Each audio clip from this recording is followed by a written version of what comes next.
الرحیم۔ ماہ رمضان المبارک کی آمد ہے اور الحمدللہ ہمارا شمار ان لوگوں میں سے ہے جنہیں اللہ تعالیٰ نے زندگی میں ایک مرتبہ پھر سے اس اہم ترین مہینے میں داخل ہونے کی توفیق عطا فرمائی ہے۔ اللہ تعالیٰ ہمیں اس ماہ میں روزوں کو رکھنے کی توفیق عطا فرمائے۔ ہم جانتے ہیں کہ کسی بھی عبادت کو انجام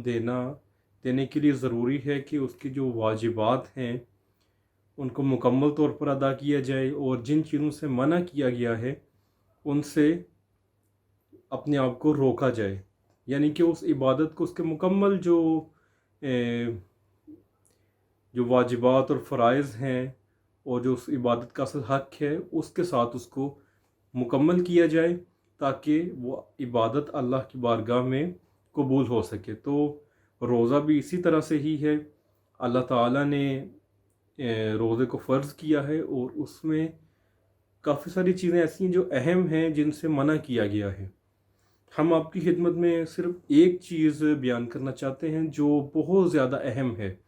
آپ دیکھیے کہ روزہ ایک سخت عبادت ہے، ابھی یہ گرمیوں کے روزے ہیں، سخت ہیں، اب اور ضروری ہے کہ ان کو ہم اتنی سختی کے ساتھ روزہ رکھ رہے ہیں تو ہم کوشش کریں کہ اس کو مکمل طور پر انجام دے سکیں۔ اس کے لیے ضروری ہے کہ ہمیں پتہ ہو کہ ہمیں کن چیزوں سے رکنا ہے، کن چیزوں کو ہم نے کرنا ہے۔ تو انہی میں سے ایک اہم ترین چیز جس کی جانب ہماری قوم متوجہ نہیں ہے لیکن وہ انتہائی حساس ہے، وہ آپ کی خدمت میں ایک بیان کرنے لگا ہوں۔ یہ حدیث ہے جو الکافی سے شیخ کلینی رحمۃ اللہ علیہ کی کتاب، وہاں سے آپ کی خدمت میں نقل کرنے لگا ہوں۔ ان ابی بصیر قال سمعت ابا عبداللہ علیہ السلام یقول الکذبۃ تنقض الوضوء وتفطر الصیام۔ یہ ابو بصیر یہ بیان کرتے ہیں کہ میں نے امام جعفر صادق علیہ السلام کو بیان فرماتے ہوئے سنا کہ وہ فرما رہے تھے کہ ایک جھوٹ بولنا وضو کو توڑ دیتا ہے اور روزے کو باطل کر دیتا ہے ان کے جھوٹ بولنے سے۔ قال قلت ہلکنا، راوی اب بیان کرتے ہیں، راوی کا بیان ہے، میں نے عرض کیا کہ پھر تو ہم ہلاک ہو گئے۔ آگے امام فرماتے ہیں قال قلت ہلکنا قال لیس حیث تذهب انما ذلك الكذب علی اللہ وعلی رسولہ۔ امام نے آگے سے فرمایا کہ جو کچھ تم سمجھ رہے ہو یعنی عام جھوٹ وہ مراد نہیں، بلکہ اس سے مراد اللہ، رسول وعلی الائمۃ اور ائمہ پر جھوٹ بولنا ہے۔ آپ دیکھیے کہ جھوٹ ائمہ پر منسوب کرنے سے، اللہ کی جانب منسوب کرنے سے، یعنی کہ کوئی سا بھی واقعہ بنا کر ان کی جانب نسبت دے دینا، اگر یہ کریں گے تو اس سے روزہ باطل ہو جائے گا۔ اور یہ جو روایت ہے یہ مشہور روایت ہے، اسے ہمارے جو مستند علماء ہیں جیسے شیخ کلینی نے نقل کیا ہے، شیخ صدوق نے نقل کیا ہے، شیخ توسی نے تہذیب الاحکام میں نقل کیا ہے، یعنی یہ روایت ہمارے علماء کے ہاں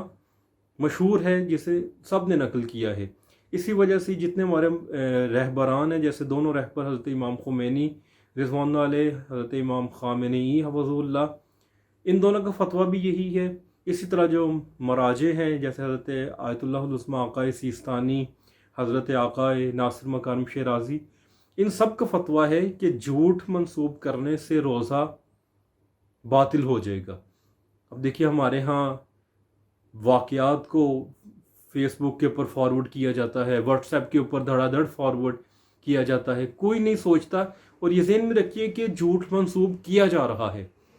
یہ باقاعدہ طور پر ثابت ہو چکا ہے کہ فیس بک، سوشل میڈیا اور ممبر سے رسول اللہ کے متعلق بھی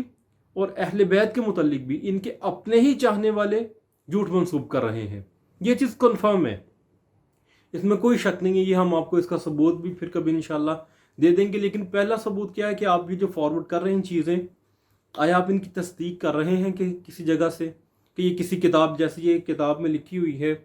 3 کتب میں یہ روایت لکھی ہوئی ہے جو پرانے ہمارے علماء ہیں ان نے اسے نقل کیا ہے، ایسی آپ جو نقل کر رہے ہیں وہ کسی کتاب میں لکھا ہوا ہے معصومین سے متعلق، تو ذہن میں رکھیے کہ یہ، اور اسی سے اندازہ لگائیے کہ یہ کتنا حساس معاملہ ہے۔ اول تو جھوٹ بولنا بذات خود ایک گناہ کبیرہ ہے، حرام عمل ہے، لیکن جس وقت بات اللہ اور رسول اور ائمہ کی جانب نسبت دینے اور جھوٹ بولنے کی ہو تو اس کی سینسٹیوٹی بڑھ جائے گی، اتنی بڑھ جائے گی کہ ایک واجب روزہ باطل ہو جائے گا۔ اب دیکھیے ہمارے ہاں شاعری ہوتی ہے، اس شاعری میں کیا کیا کچھ بیان کیا جا رہا ہے جو بالکل جھوٹ، صریحاً جھوٹ، وہ واقعات جو وقوع پذیر ہی نہیں ہوئے وہ بھی بیان کیے جا رہے ہیں۔ اسی طرح اپنی جانب سے واقعات گھڑ کے، اپنی جانب سے باتیں گھڑ کے ان کے اوپر کبھی رسول اللہ کا نام لگا دیتے ہیں، کبھی امام علی لکھ دیتے ہیں،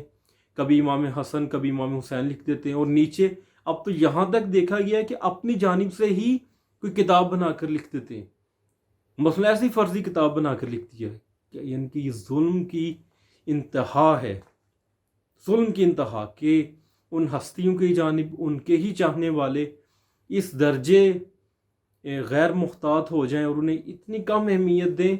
کہ ان کے متعلق ایک تو خود باتیں بنانا شروع کر دیں، جھوٹ بنانا شروع کر دیں، اور پھر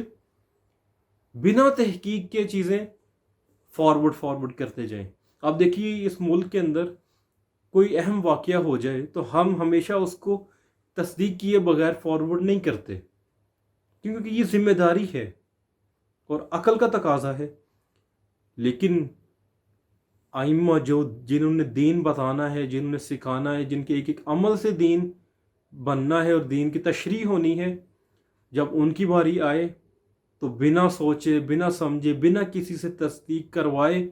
فارورڈ کرتے جاتے ہیں۔ یہ وہ ظلم ہے، پھر ممبر سے بیان ہوتا ہے، بالکل جھوٹ بیان ہوتے ہیں، کتنے واقعات ایسے ہیں جو بالکل جھوٹے بیان ہو رہے ہیں۔ آگے حتیٰ ہم نے اکثر اوقات کیا ایسے، پڑھنے والے سے پوچھا کہ بھائی یہ جو آپ پڑھ رہے ہیں یہ کہاں پہ لکھا ہے؟ لاجواب ہے، انہیں بھی نہیں پتا کہاں سے پڑھ رہے ہیں۔ تو یہ ظلم ہے جس سے ائمہ علیہ السلام میرے خیال میں اس سے زیادہ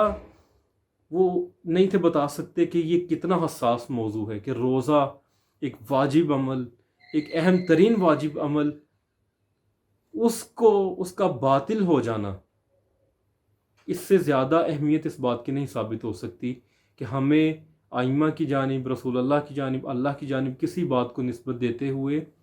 کتنی احتیاط کرنی چاہیے۔ آخر میں اللہ تعالیٰ سے دعا ہے کہ اللہ تعالیٰ ہمیں ان باتوں پر عمل کرنے کی توفیق عطا فرمائے اور ہماری عبادات کو قبول فرمائے، آمین۔ صدق اللہ العلی العظیم۔